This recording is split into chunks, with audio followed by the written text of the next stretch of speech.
Welcome back for another episode of the Chamber Podcast. We have a phenomenal show in line for you today. Joining me are the co-owners of one of the top 4 specialty running stores in the nation. They have Ken and Toni. Welcome in. Thanks for having us. Thanks for having us.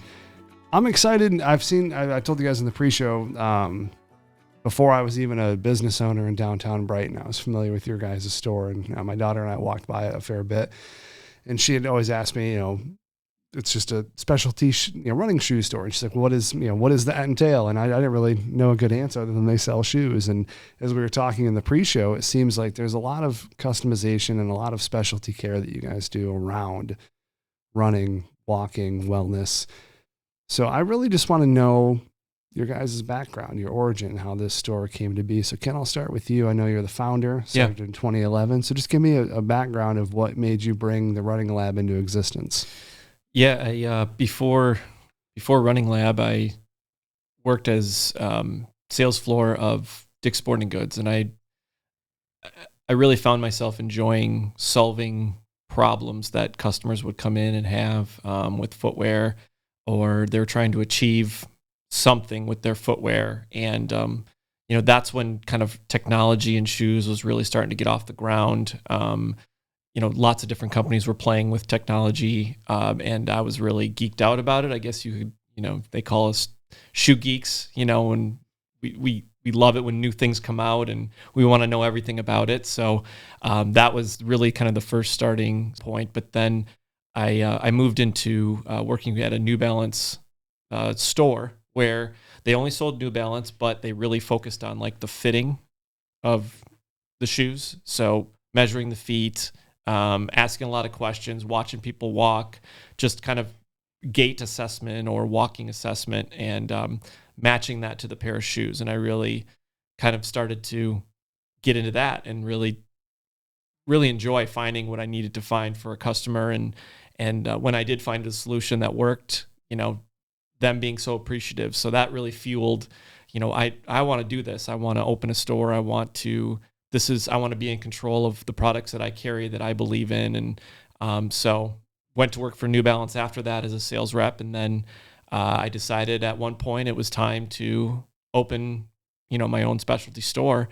And I found downtown Brighton to be, the place at the time in 2010, 2011, 2010 when I found the space down here. But Livingston County is really like the big hub for movement around here. And there's not another specialty running store in the county, is that right? No, there isn't one. Okay. The one thing that I really like about Ken selecting downtown Brighton was like its proximity to great running area. Like we are surrounded by state parks. We have Kensington Metro Park right down 96, and then sidewalks all throughout our downtown and community. So it was such a great place to be able to grow a store. Like you said, Livingston County is so full of great movement and people being inspired to move, to be able to plant a store that was just going to continue to cultivate and grow that. Yeah, I love that. Let's do some comparing and contrasting. So I think some people might see the Running Lab, all right, it's a shoe retail store. That's just the first generic thought that might pop through their head. And they might say, how's that different than a Reebok or going to Dick's Sporting Goods? So what's the different approach that you guys have at the Running Lab compared to maybe a corporate retailer? Yeah, I would say Running Lab, we like to call it a sit and fit styled store, really full of hospitality and customer service.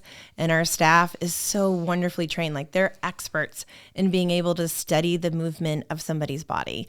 When you come into Running Lab, our store isn't just for runners. It's for walkers. It's for people who need a solution out of something that might be paining them. A great quality pair of running shoes can actually be a great solution for anybody. So don't let the name Running Lab discourage you if you're just coming in for a great pair of shoes. But what our staff does is so unique. They sit down and they want to hear your story. They want to know, what do you need these shoes for? Is it running? Is it walking? Is it to feel better? Is it to just be inspired to go to the gym? And then they're going to ask you to do what's called a gait assessment, and that's being able to analyze the movement of your body. And a couple of these different activities through the walking gait assessment is going to help the staff better understand what what the right shoe is. They'll measure your feet. And we also have a computer that is a foot scanner that it's going to build a 3D model of your foot, but it will also do a pressure scan. So we get to even utilize that computer system to help us tell the story of why we're selecting this shoe for you to be the best for your needs. What are some ailments that you're trying to combat with that? Some common ailments that are associated with maybe people just picking the wrong shoe? Well, I think, the most common injuries we see for all types of people, plantar fasciitis, and that's a pain in the arch. And sometimes you feel it in your heel area. You really feel that pain when you get out of bed or you're resting and sitting for a while. Being able to recommend an insert or orthotic and the right shoe can help give a solution for that. We see bunions on people's feet. And so that bunion area can be very sensitive and uncomfortable. And if you're wearing just common shoes that you pick up in a big box store, it's not always going to be the right fit for that foot shape.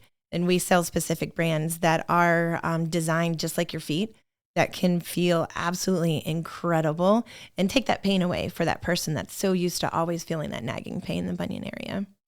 Yeah, just to build on what Toni said, really made it a point to make relationships with all the podiatrists, chiropractors, physical therapists, just the medical professionals that are seeing these people with foot problems or ailments from essentially the hip down, and building that relationship so that they trust us to recommend the proper footwear for all of those types of injuries. And we hold a special night once a year where we invite them into our store. We show them all, either new things that we have going on if they are a repeat medical professional that we have relationships with, and just keep them updated with some of the new things that some of the brands have going on. And I think that's really been, that's just been a big piece of our business, to establish a relationship with the medical community alongside the running community, or just somebody that needs a good pair of shoes.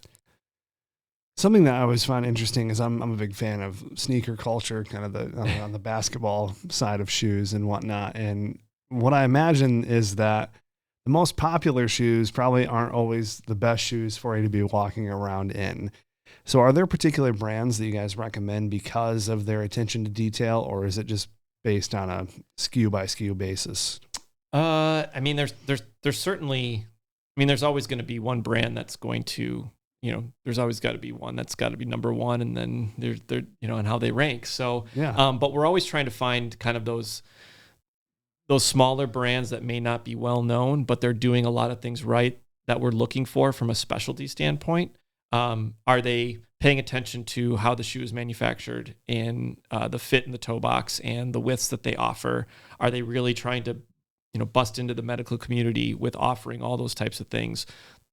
Those are the type of brands that we want to partner with. And, but then it comes down to execution of their product. Does it feel good when you first put it on? That's got to happen. And you're competing against some very big brands. So yeah, we go through a buying season every 6 months, and we are constantly looking at new product.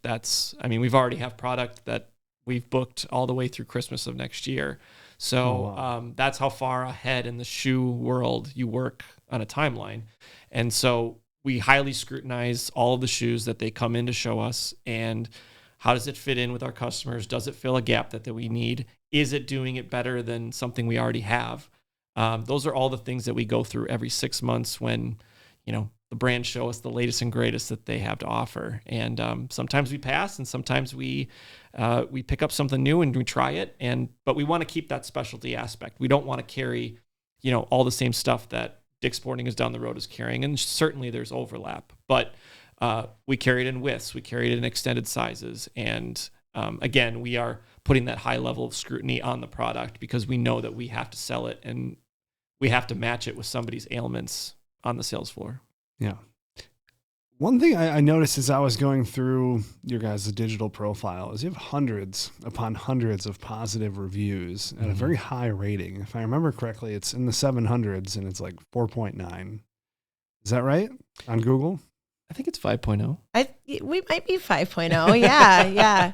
It's probably 5.0 then. So with that, let's just say it's 5.0, which you're probably right. You guys know probably more than I do. With that, though, what I find interesting and the question I want to work into here is you've been around for over 10 years. You've had so many different transitions and growth periods and periods where there have been a lot of obstacles in your way as well, like a COVID, the Streetscape project.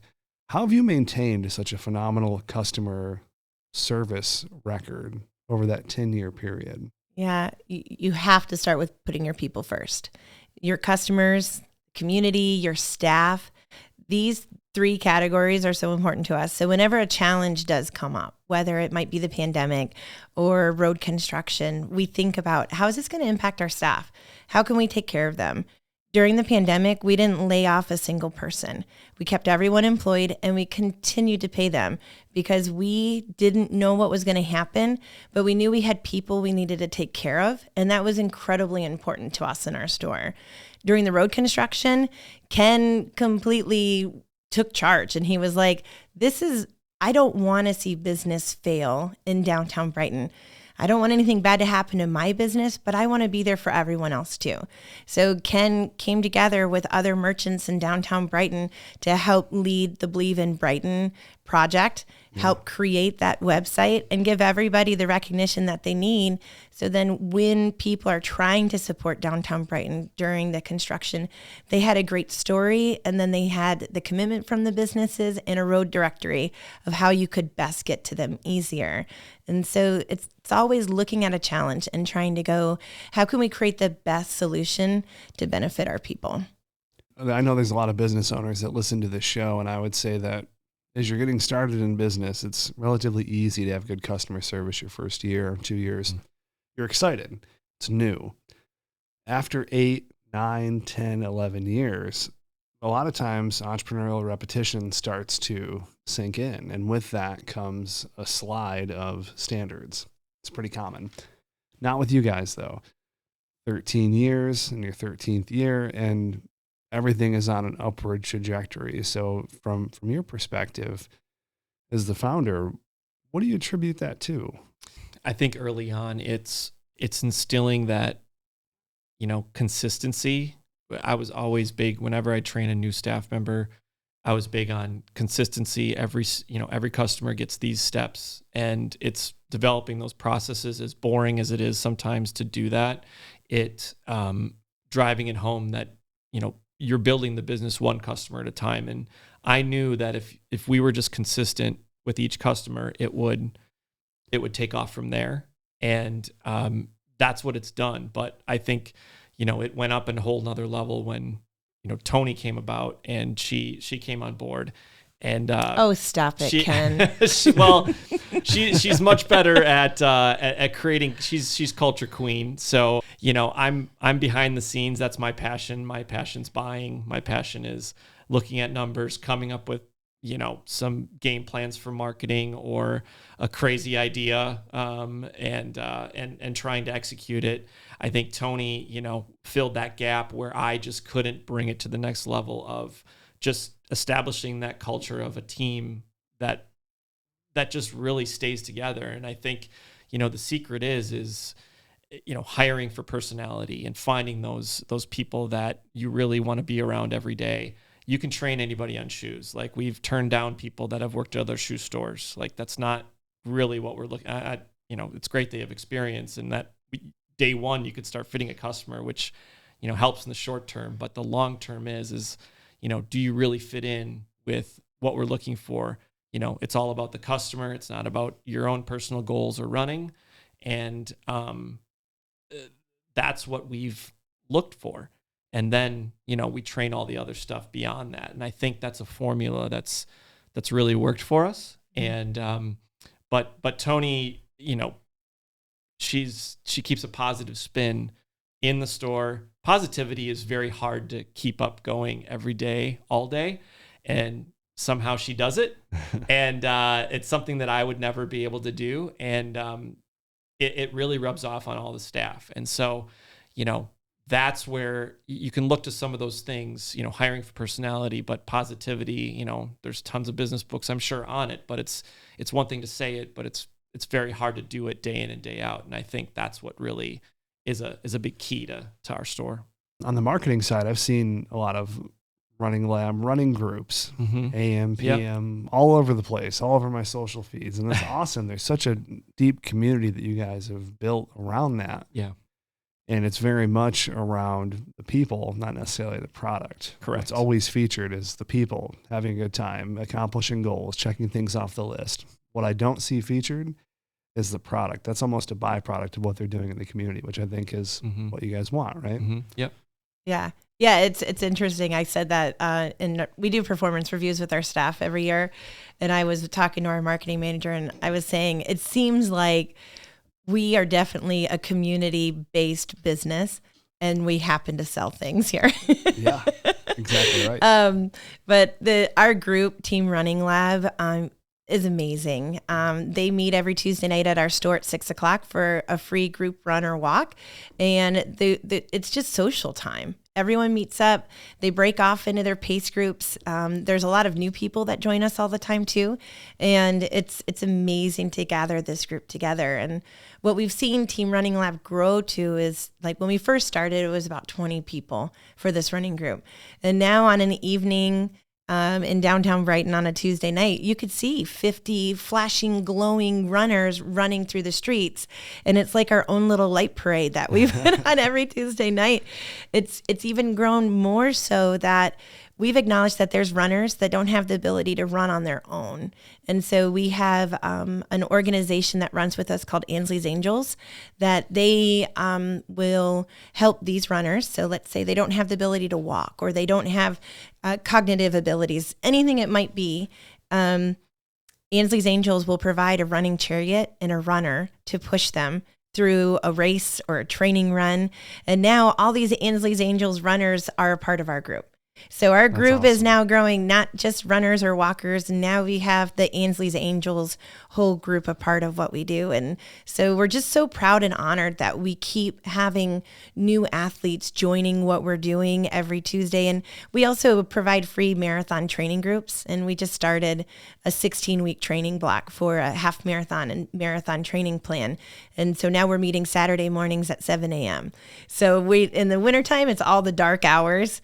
And we're gathering people together, and we're achieving things together and celebrating. And there's no single person left behind. And I think that's what's truly special about this group and the people that continue to show up for Team Running Lab, is they legitimately care about one another. One critical element of business is ensuring that you're not slipping on technology. I know that's something that you guys have invested a lot of time, effort, and money into. You guys have developed an application, if I remember our pre-show conversation correctly. Yep. You guys want to tell me about the app? Yeah. So we wanted to give our customers more control on, the events that they attend and the points that they earn, and when they make purchases, and you can turn them into gift cards. So the app really is like, we want it to be this hub where you can go and see all the things that are going on Running Lab at this moment. You can earn points for attending group runs, which was a big thing. We wanted to encourage participation in all the stuff that we do. There's still a lot of our customers that just don't know all of the events that we put on. And when I show them the app and I start scrolling through all the things that they can attend at the store, they're like, "Oh my gosh, you guys do all that stuff." So, that was one thing, was we wanted just really people to kind of just see all the things. And Facebook can get noisy, so we do post events there, but we wanted our own place where we could send people and talk to them that way.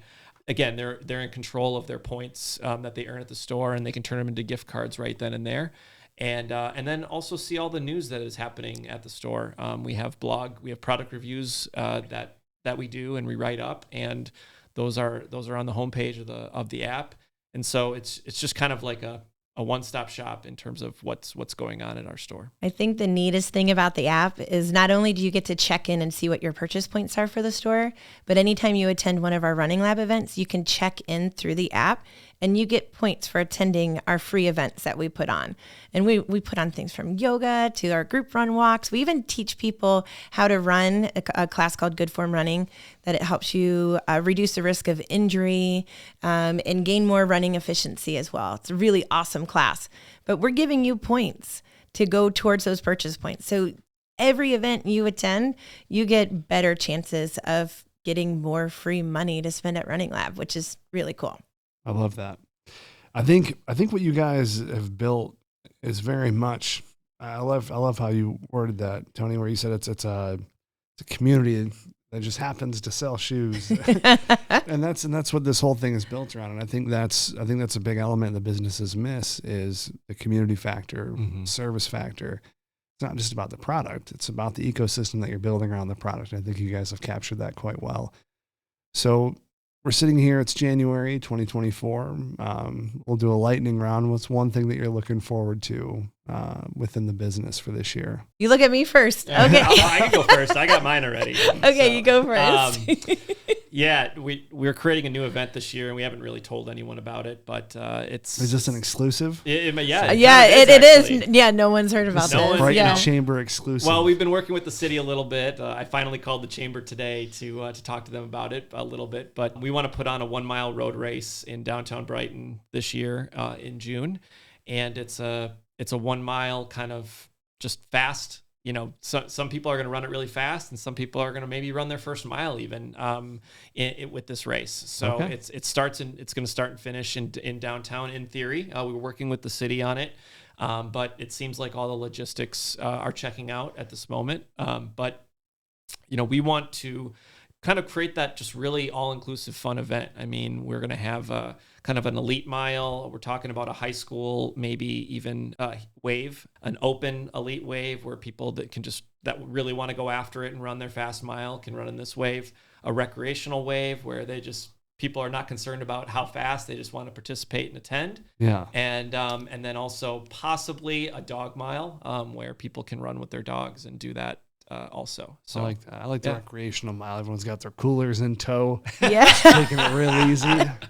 It's 15 minutes, 3 Bud Lights. Yeah, there you it's go. A real recreational chill walk. I like that. Sign me up. But we want to possibly partner with the chamber. We're working with them. Maybe we can bring something with the farmers market that day on Main Street. So we're talking with them a little bit. Yeah, we're going to donate all the proceeds to a city project that we don't know yet exactly what it's going to go towards, but we're working with some people there. So love that. We want to.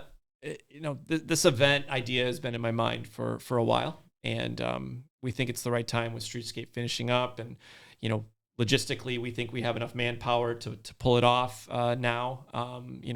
We've always been careful not to take on too much as a store and not tap our staff to the max, and so we think the timing's right, and we're gonna try it out. So that's mine. Tremendous. Yeah. I love it. So this year we received an award for being one of the top 4 running stores in the United States of America. Like in Brighton, Michigan, like we are one of the top 4. It's amazing. Yeah. And so what we did, Ken and I decided we wanted to close down the store and send our entire staff to the award ceremony. So if we won together, and it would just be wild and so amazing. We didn't win the best running store, but we're one of the top 4 running stores. And I really feel like we won because of that. That is just such a huge honor. Yeah. Well, the staff came back totally inspired. And so there's really some key areas that I want to help accomplish for our store with our staff. One is being a leader of sustainability in downtown Brighton. What are some initiatives that we can do for our environment to be able to set a great tone for downtown Brighton, and being able to be a leader in that and help lead that charge? Because I think we do a good job, but how can we do even more to be able to make a great impact for our generation and the generations to follow? Another thing that's really important is how can we be more inclusive to more athletes in Livingston County? So we're going to be reaching out to other groups in the area and how we can help utilize our connections in the fitness world. Like Ken said, Livingston County is motivated to move. And so we want to be able to help support more people in movement. And so we're just going to be coming up with just more events, being more drawn to community, and then hopefully spend a little more time outdoors on our trails here nearby. We've got an amazing hiking system at Brighton Rec State Park, and our whole team wants to try to create something truly special for that. So from an event standpoint, you'll probably see some new things from us this year. That's great. That's great. So if people want to get involved, learn more about the app, what's the best place for them to go? Oh, definitely our website. I think that is the most important place to go, runninglabstore.com. You could be able to find a link for everything through the website. Even there's a link for the app still up there too. So if you wanted to learn more about the app and how to locate it quickly, if you go to the App Store, both app stores, Android, Apple, type in Running Lab and we'll be pulled up right away. You'll see our cute little foot logo and you know you're in the right spot. Our Facebook page and Instagram page is amazing. So you'll be able to see a lot of the community events and great pictures of everybody being active together. And so definitely go to those pages to be able to stay in tune with what we're doing. That's great. Well, thank you both for your time. Yeah, I certainly appreciate it. And I loved learning the whole origin story too. It's important for people to see how a business starts, how it moves along over the next 10 years. And then you guys aren't done developing. You're not done innovating. No. It's going to continue happening. Yeah, for sure. That's something pretty special. Congratulations to you both on that. Yeah, well, thank you very much. All right. Thank you guys. All right. That's going to wrap up this week's edition of the Chamber Podcast. We'll catch you on next week's show. Take care.